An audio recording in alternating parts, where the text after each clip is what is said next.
उस रात आहूक बाहर सोया और एक जंगली जानवर के आक्रमण में अपने प्राण त्याग दिए। सुबह जब यतिनाथ ने अपना दिव्य रूप प्रकट किया, अहुका ने रोकर शोक नहीं मनाया।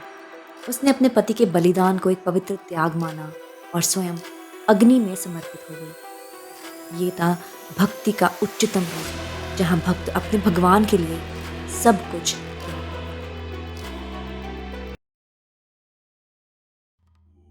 क्या आपने कभी एक ऐसे योगी के बारे में सुना है जो बिना कुछ बोले सिर्फ अपनी प्रेजेंस से लोगों के जीवन बदल देता था? आज हम बात करने वाले हैं एक ऐसे डिवाइन अवतार की जिनका जिक्र स्क्रिप्चर्स में तो है, लेकिन समय के साथ उनका ज्ञान धुंधला पड़ गया है। उनका नाम है यतिनाथ, भगवान शिव का एक रहस्यमयी रूप। यतिनाथ नाम ही काफी है उसके अर्थ को समझने के लिए। यति मतलब एक तपस्वी, एक सन्यासी, और नाथ मतलब स्वामी, जो योग के पाथ का स्वामी हो। स्कंद पुराण कहता है कि जब कलयुग में अधर्म बढ़ गया था, तब शिव ने एक निशब्द अज्ञात योगी के रूप में अवतार लिया। ना उनका शोर था, ना ही जुलूस। उनका रूप एक वॉन्डरिंग सेज जैसा था, लेकिन उनका अस्तित्व शून्य में छुपा हुआ एक तीव्र शक्ति जैसा था। इसी अवतार की एक अनोखी लीला भी बनी, आहूक और आहुका की कहानी। अरबुताचल के पवित्र पहाड़ों में रहते थे दो भील योगी, एक जोड़ा जो भक्ति और तपस्या का जिंदा मिसाल था। हर सांस में शिव का नाम, हर क्रिया में प्रेम और त्याग। एक रात उनके द्वार आया एक संत, कपड़ों से गरीब पर आंखों में अलौकिक शांति। ये संत और कोई नहीं, स्वयं शिव थे, यतिनाथ के रूप में। उस संत ने एक रात की शरण मांगी। आहूक झिझका। घर छोटा था, पलंग एक ही था, पर आहुका ने तुरंत कहा, आप रात घर के अंदर रुकिए, आहूक बाहर सो जाएंगे। और वही हुआ। आहूक ने अपनी कंफर्ट को त्याग दिया, क्योंकि उनके लिए अतिथि भगवान था। उस रात आहूक बाहर सोए और एक जंगली जानवर के आक्रमण में अपने प्राण त्याग दिए। सुबह जब यतिनाथ ने अपना दिव्य रूप प्रकट किया, आहुका ने रोकर शोक नहीं मनाया। उसने अपने पति के बलिदान को एक पवित्र त्याग माना और स्वयं अग्नि में समर्पित हो गई। ये था भक्ति का उच्चतम रूप, जहां भक्त अपने भगवान के लिए सब कुछ त्याग कर देता है। यतिनाथ इस लीला से इतने प्रभावित हुए कि उन्होंने वचन दिया, अगले जन्म में तुम दोनों नल और दमयंती बनकर जन्म लोगे और मैं एक हंस के रूप में तुम्हारा मिलन कराऊंगा।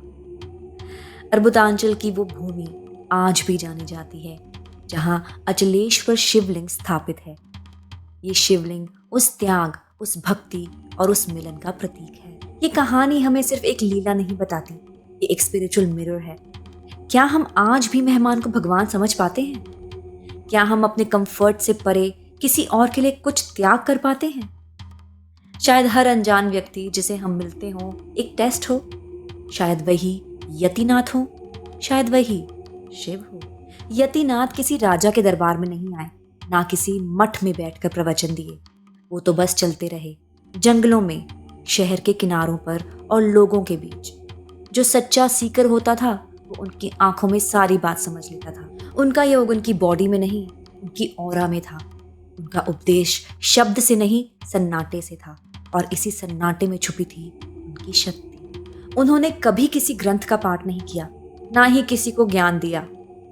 उनकी हर क्रिया एक संकेत थी। वो सिखाते थे कि तपस्या बस शारीरिक नहीं होती, असली तपस्या मन और आत्मा की होती है। उनकी आंखों में ऐसी गहराई थी जो आत्मा तक घुस जाती थी। इनर पीस, डिटैचमेंट और सत्य के प्रति निष्ठा, यही था उनका ज्ञान। कलयुग में जब धर्म अंधकार में खो गया था, यतिनाथ एक इनविजिबल प्रोटेक्टर बन गए। उन्होंने कभी आगे बढ़कर कुछ नहीं कहा, पर जो उनसे मिलता उसका जीवन बदल जाता। कहा जाता है कि वो कल की अवतार के मार्ग को साफ करने वाले पहले योगी थे, एक स्पिरिचुअल क्लेंजर। ऐसे योगी जो अंधेरों में भी बिना रोशनी के आशा बन जाते हैं। और आज के युग में भी जब हर तरफ नॉइज है, मोबाइल स्क्रीन्स, डिस्ट्रैक्शन, स्ट्रेस, तब यतिनाथ का मैसेज और भी ज्यादा रेलिवेंट बन जाता है। वो कहते हैं, बाहर मत ढूंढो, अंदर देखो। हर व्यक्ति के अंदर एक योगी छुपा है, एक यतिनाथ।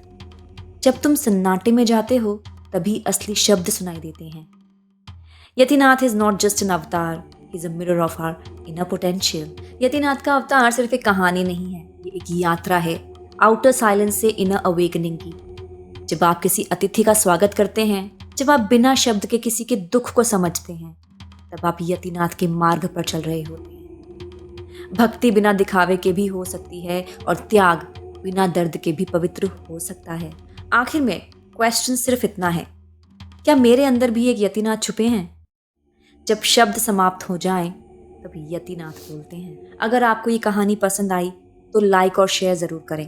कमेंट्स में लिखिए, क्या आपने कभी किसी मेहमान में ईश्वर के दर्शन किए हैं? मिलते हैं अगले एपिसोड में एक और अद्भुत रूप और लीला के साथ। हर हर महादेव।